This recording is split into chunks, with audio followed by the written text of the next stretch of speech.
Salut à tous, c'est Antoine Moreau. Si vous aimez les voitures, vous êtes au bon endroit.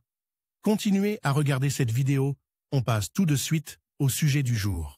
La boîte de vitesse automatique d'une voiture est conçue pour transférer la puissance du moteur aux roues. Elle sélectionne exactement le rapport qui convient le mieux à la vitesse actuelle de la voiture. La transmission automatique évite au conducteur de devoir changer de vitesse manuellement. L'ordinateur de bord, à l'aide de capteurs, détermine à quel moment il est nécessaire de changer de vitesse et envoie un signal électronique pour enclencher ou déclencher le rapport. Les principaux éléments de la transmission automatique. Le mécanisme de la transmission automatique de la voiture est un système de levier et d'engrenage qui transmet la puissance aux roues motrices, permettant ainsi au moteur de travailler de la manière la plus efficace. La boîte de vitesse est assemblée dans un boîtier en aluminium appelé carter. Il abrite les principaux composants de la transmission automatique, convertisseur de couple qui agit comme un embrayage sans que le conducteur n'ait à l'actionner directement. Train d'engrenage planétaire, qui modifie le rapport de transmission lors du changement de vitesse. Courroie de frein à friction arrière, avant, qui effectue directement le changement de vitesse. Dispositif de commande.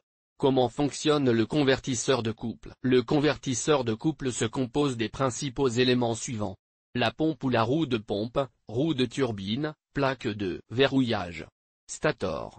Embrayage à roue libre. Pour comprendre le fonctionnement de la transmission automatique, il faut représenter de manière générale sa structure. Ainsi, la pompe est reliée mécaniquement au moteur. La roue de la turbine est reliée à l'arbre de la boîte de vitesse par des cannelures. Lorsque la roue de la pompe tourne avec le moteur en marche, il se crée un flux d'huile qui fait tourner la roue de la turbine du convertisseur de couple. Dans ce cas, le convertisseur de couple agit comme un embrayage hydraulique classique, en transmettant uniquement par le fluide le couple du moteur à l'arbre de la boîte de vitesse automatique. Il n'y a pas d'augmentation significative du couple lorsque le régime moteur augmente. Pour convertir le couple, le circuit de la transmission automatique comprend un stator. Le principe de fonctionnement est qu'il redirige le flux d'huile vers la roue de la pompe, la faisant tourner plus vite, ce qui augmente le couple. Plus la vitesse de rotation de la roue de la turbine est faible par rapport à celle de la pompe, plus l'énergie résiduelle transférée par le stator à la pompe par l'intermédiaire de l'huile renvoyée est importante. Par conséquent, le couple augmente. Fonctionnement de base de la turbine et de la pompe de la transmission automatique. La turbine tourne toujours moins vite que la pompe. Le rapport maximal entre la vitesse de la pompe et celle de la turbine est atteint lorsque le véhicule est à l'arrêt, et il diminue à mesure que la vitesse du véhicule augmente. Le stator est relié au convertisseur de couple par un embrayage à roue libre,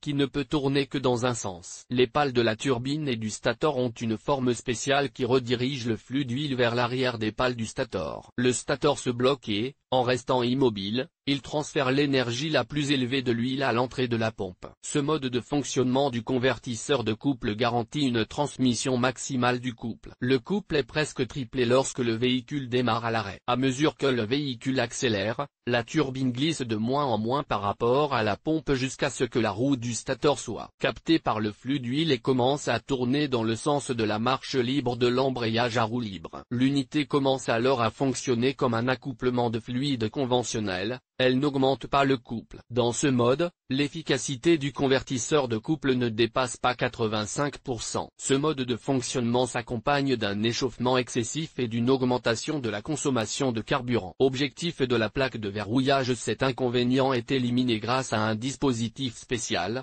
la plaque de verrouillage. Malgré sa liaison mécanique avec la turbine, elle est conçue de manière à pouvoir être déplacée vers la gauche et vers la droite. Ce dispositif est activé lorsque la voiture atteint une vitesse élevée. Sur ordre du dispositif de contrôle, le flux d'huile est modifié de manière à presser la plaque de verrouillage contre le boîtier du convertisseur de couple du côté droit. Ce faisant, la turbine et la pompe communiquent mécaniquement entre elles. Une couche de friction spéciale est appliquée à l'intérieur du boîtier du convertisseur de couple pour augmenter l'adhérence. Le moteur est ainsi relié à l'arbre de sortie de la transmission automatique. Naturellement, ce verrouillage est immédiatement désactivé, même lorsque le véhicule est légèrement freiné. Une seule méthode de verrouillage du convertisseur de couple a été décrite ci-dessus. Cependant, Toutes les autres méthodes ont le même objectif, empêcher la turbine de glisser par rapport à la roue de la pompe. En général, le mode d'action décrit est appelé lock-up dans diverses sources. Le fonctionnement d'un convertisseur de couple pour les nuls sera plus facile à comprendre si, au lieu d'une turbine et d'une pompe,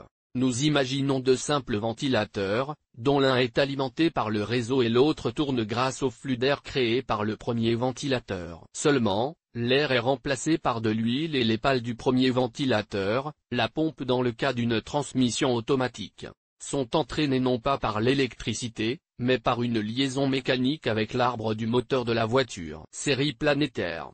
Le convertisseur de couple permet d'augmenter le couple, mais seulement jusqu'à une certaine limite. Les boîtes de vitesse automatiques sont conçues avec des trains planétaires pour augmenter le couple de manière plus significative, par exemple en montée ou en marche arrière. Les engrenages planétaires garantissent également des changements de vitesse en douceur pendant la conduite, sans perte de puissance du moteur. Elle permet de passer les vitesses sans les à-coups qui se produisent avec les transmissions conventionnelles. Un train d'engrenage planétaire comprend les éléments suivants: le planétaire, les satellites, épicycle, conducteur. Une série planétaire est appelée série planétaire parce que les roues de friction, tournant simultanément autour de leurs axes et se déplaçant avec ces axes, ressemblent étroitement aux planètes du système solaire. Leur position réciproque détermine le rapport engagé à un moment donné. Comment les vitesses changent-elles dans une boîte de vitesse automatique? Le changement de vitesse ou de rapport dans une boîte de vitesse planétaire se fait en verrouillant et en déverrouillant les éléments planétaires au moyen de courroies de frein et de friction. Dans le système hydraulique de la transmission automatique de la voiture, le changement de vitesse est directement effectué par une valve. La boîte de vitesse à 3 rapports possède 2 vannes de ce type,